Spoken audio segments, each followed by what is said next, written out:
Morning.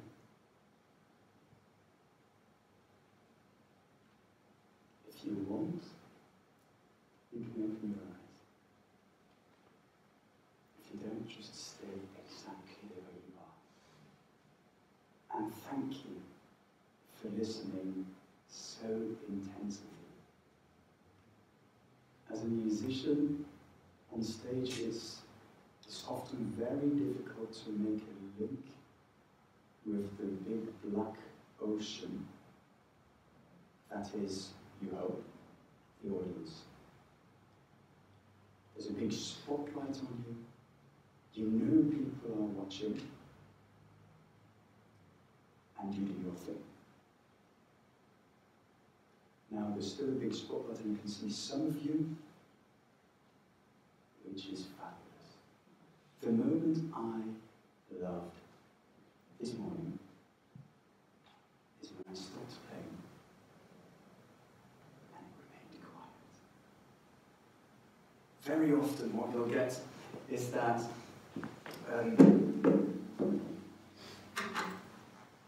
you go to a performance and from the moment it's finished you have this moment where, let me just get my clicker.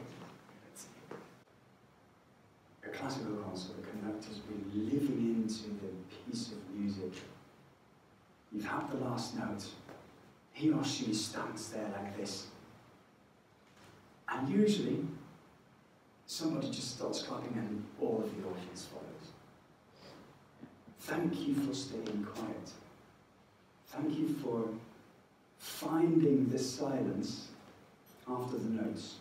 Claude Debussy, a French composer, once said, music is not the notes themselves, it's the space between them. And then I start wondering, what is the space after the last note? What is the magic of music anyway?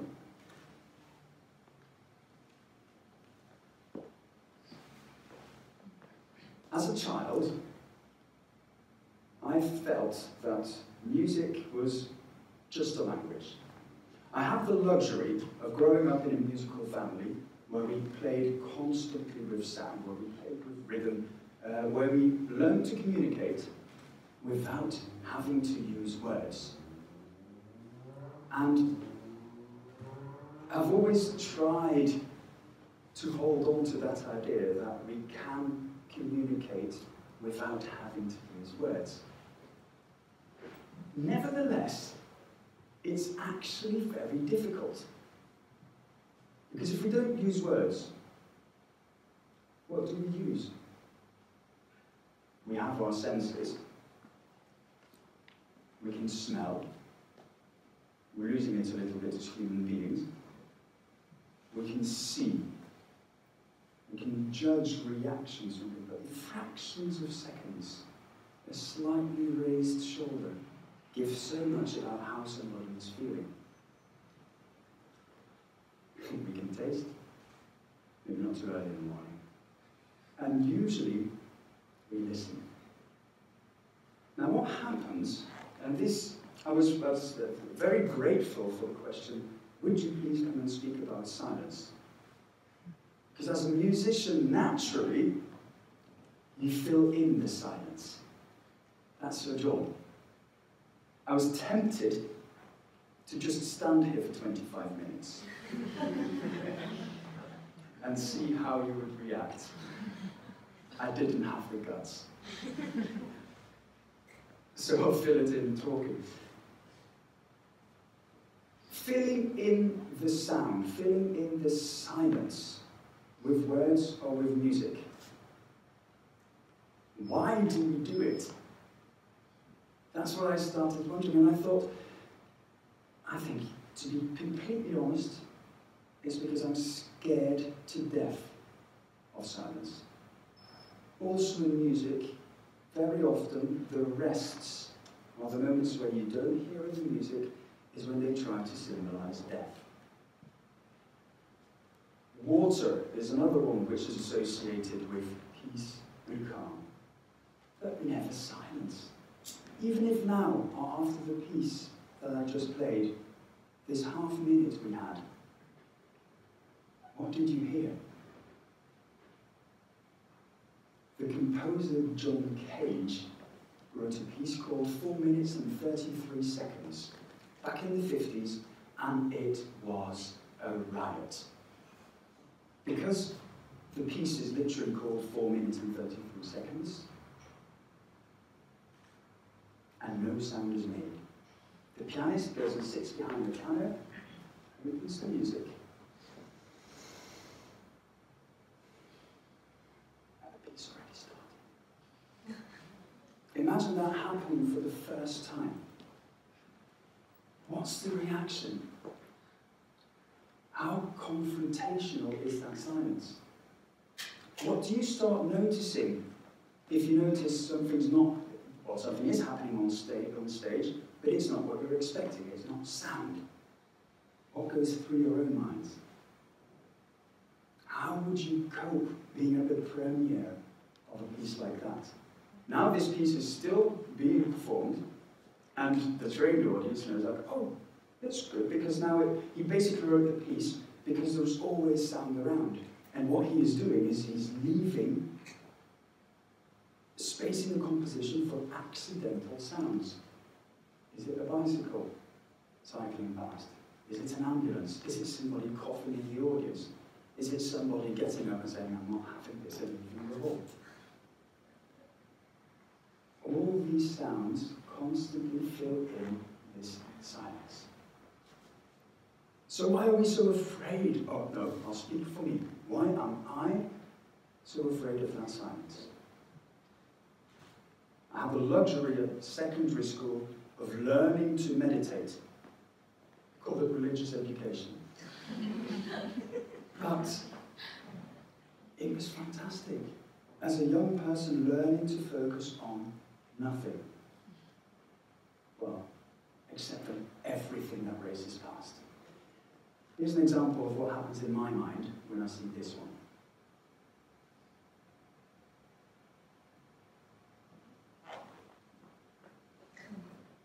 It's shouting at me.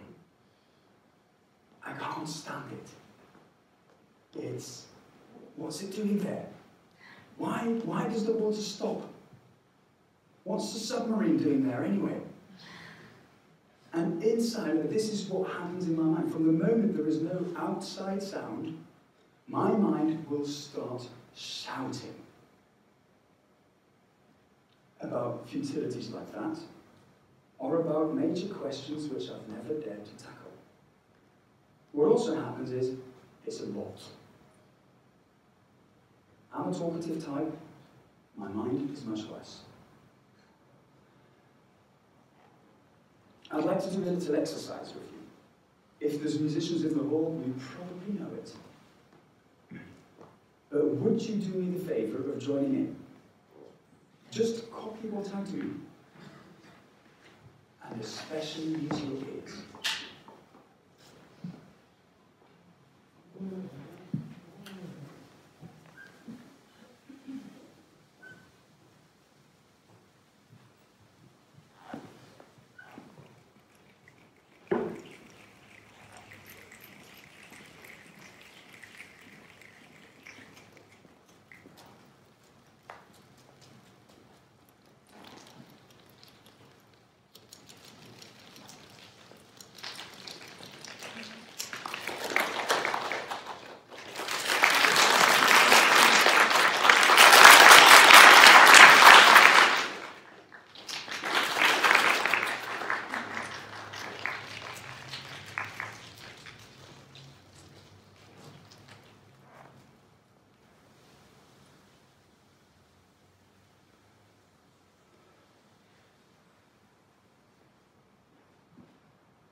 You created a little storm. As simple as that. I didn't tell you in advance what you were going to do. Who heard the rain coming in? Who thought, what are we doing? It can be anything. That's usually the association, because we do hear all these drops coming in. There is so much noise outside. The rain is noise. If it's absolutely perfectly quiet, you hear nothing, we go crazy as human beings. Because you do hear things. You'll start hearing the blood rushing through your veins. You'll start feeling, then hearing your heartbeat. When you swallow, you'll notice how much sound your body actually makes. Are we made to cope with silence? Is silence something that we want? Is it something we can achieve? With my crazy mind shouting lots of ideas and doubts and everything at me, I dream of silence. I hardly ever get it.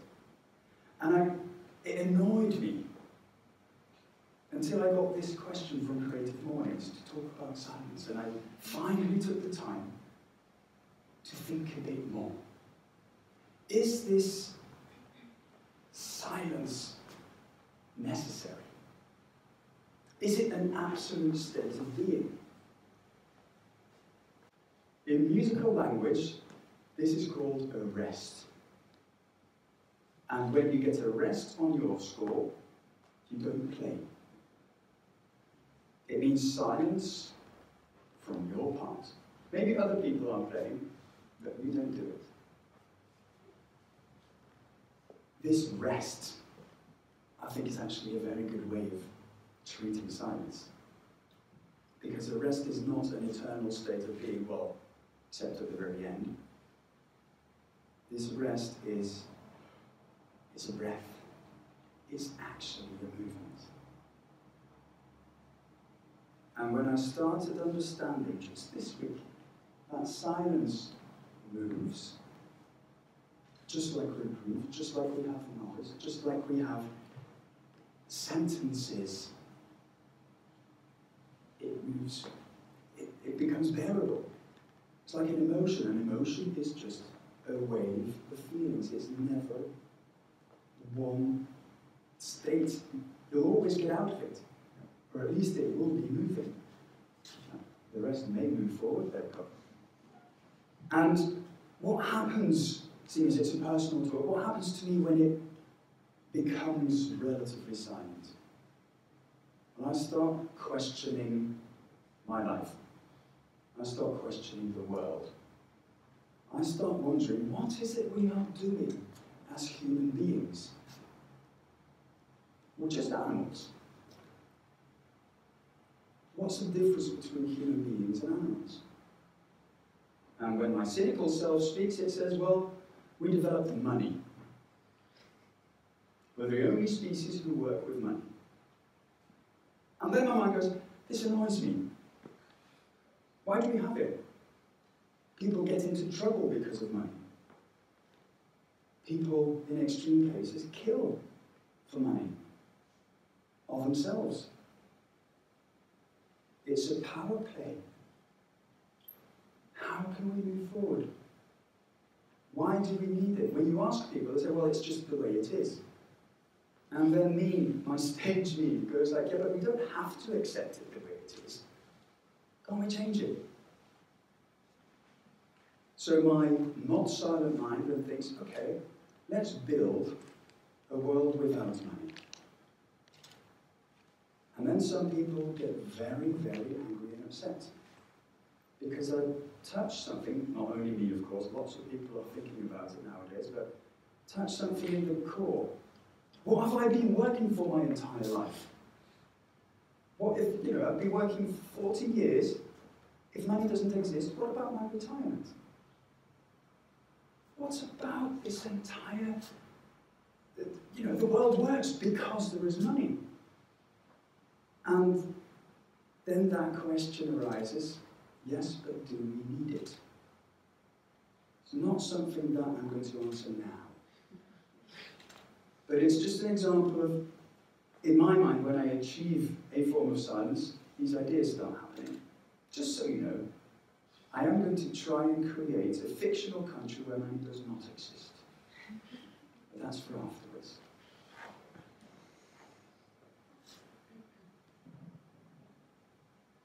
Why is the zebra crying?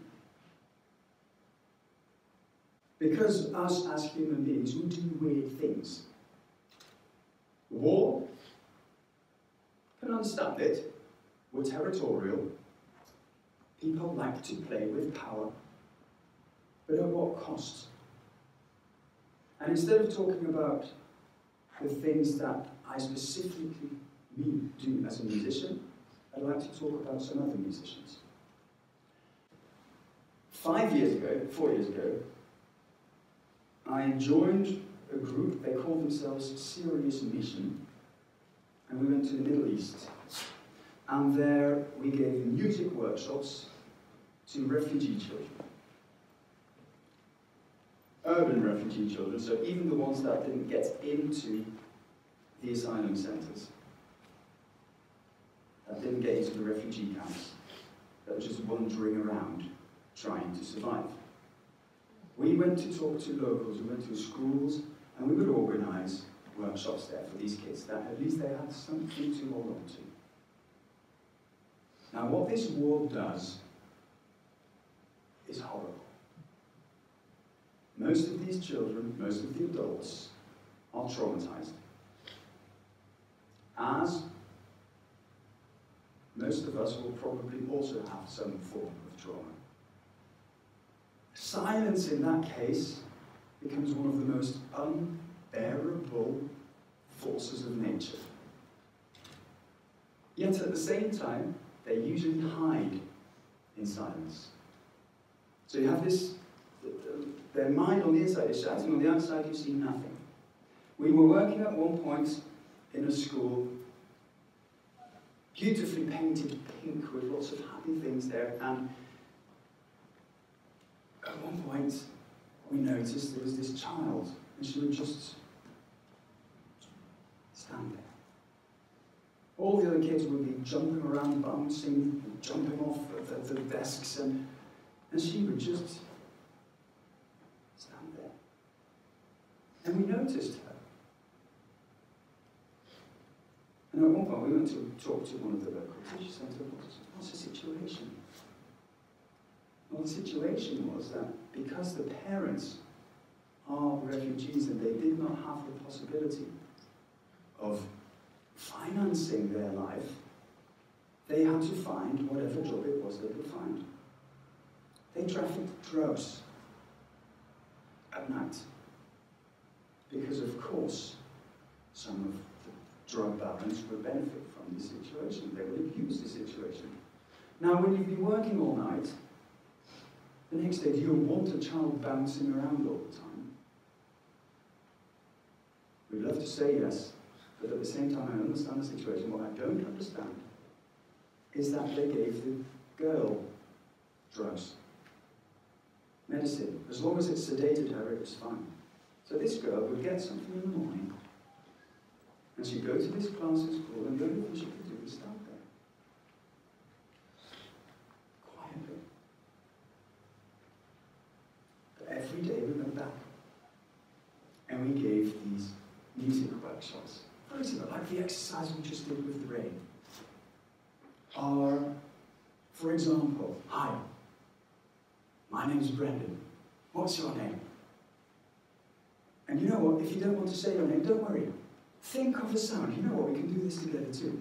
Think of a sound that communicates who you are and how you're feeling today. Okay, you've got 5 seconds to think of one.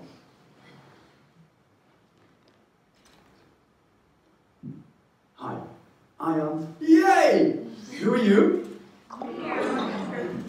Hi.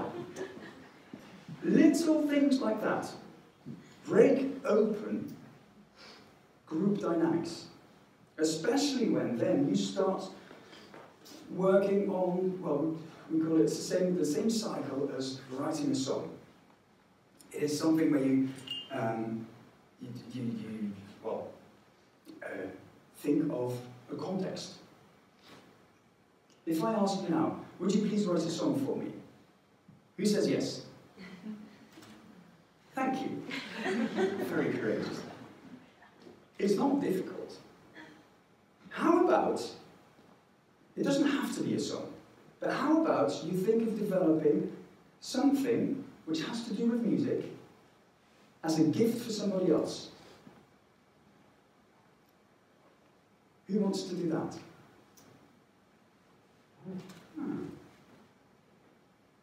Would you help somebody else who's finding it more difficult?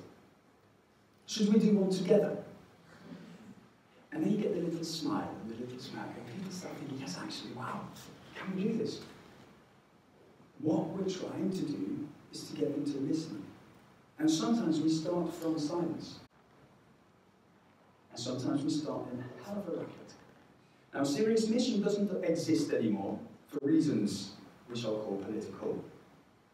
But one friend I met at Serious Mission continued. He set up his own organisation.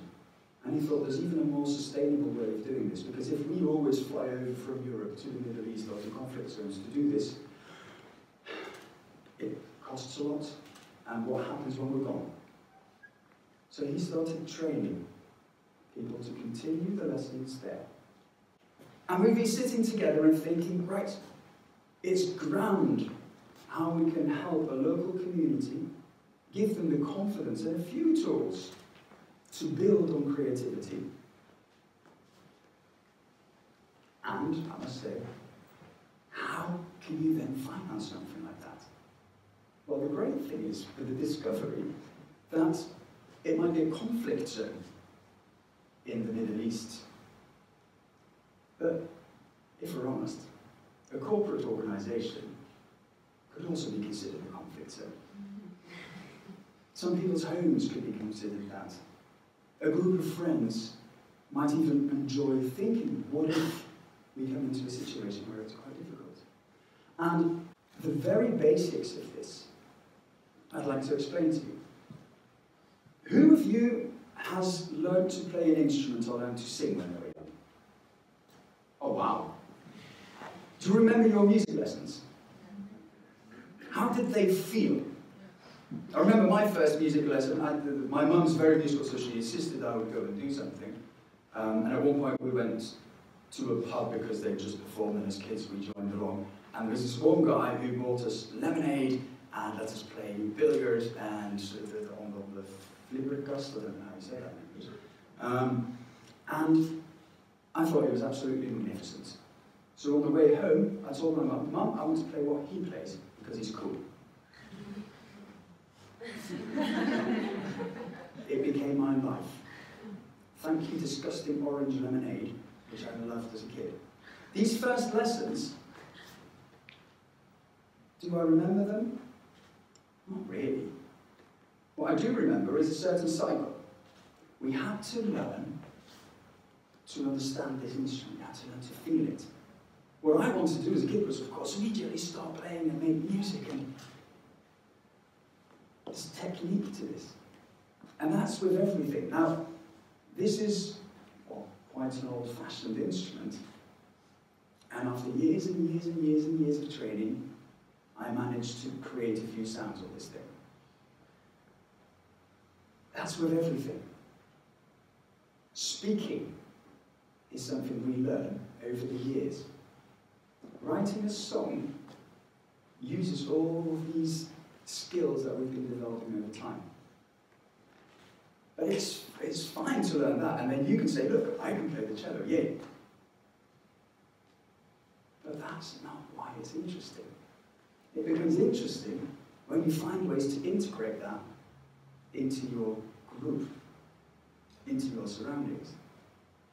And because then you start listening to what's happening with the other people. And then, and that's what I find, and that's the challenge I would like to put for you. Once you've calibrated each other's wavelengths and sort of see, hey, we can do something together there. That's usually where it ends in professional situations. Okay, we work well together, this is what we need to do, let's go and perform. I think that's half a life. What with the experiment? Why don't we play? Why don't we keep on teasing each other? Why don't we dream up big ideas? I think it's not a big idea, but of a world without money. Why don't we dream up how the office could work better? Use that imagination, trigger it, put that together. And what we then try to do is say, look, the next step, it's quite simple. You then start putting these ideas together. You start thinking, how can you build this dream? How do you compose? And you get this circle.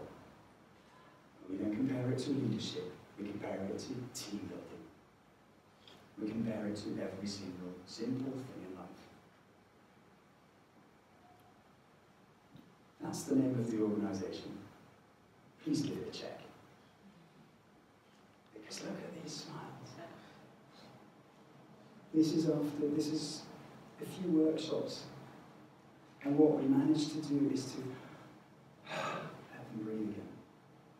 Let them not be afraid of the silence.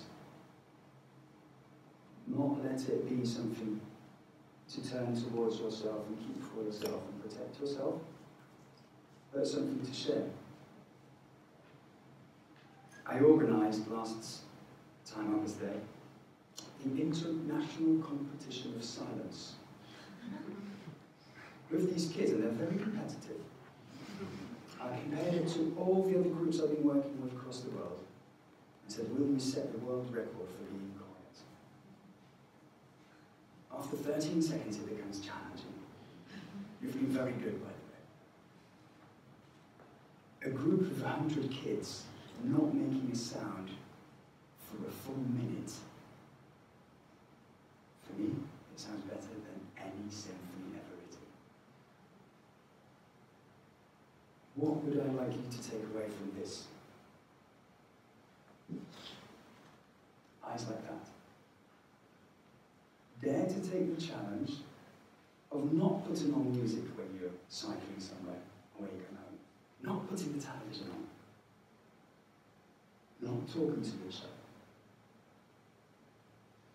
Yes, communicate. If you're standing there having a coffee afterwards, we'll all go yada, yada, yada, yada, yada. How about you try to just look at each other for half a minute? See what that does to your connection. And who knows what actually is born